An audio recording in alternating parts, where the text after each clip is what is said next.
Hello friends, how are you? We are going to talk about a fighter jet made by Russia. It is MiG-31E. This jet was also given a name Foxhound.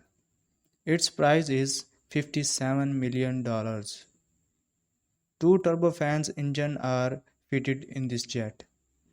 This jet uses 34,172 pound force to take off. This jet can fly with the maximum speed of 3000 km per hour. This jet covers 0.171 km distance in just 1 liter fuel. And the very wonderful thing is that this jet can go up to 82 kilometers in the sky.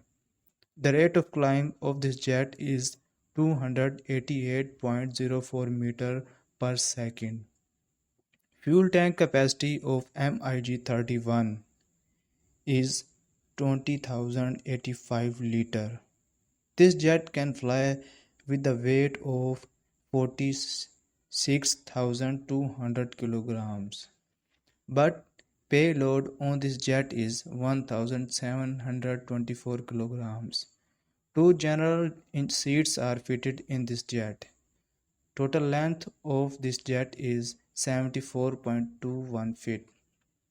Okay friends, for more informations about jet, helicopter and military vehicles, you can comment me.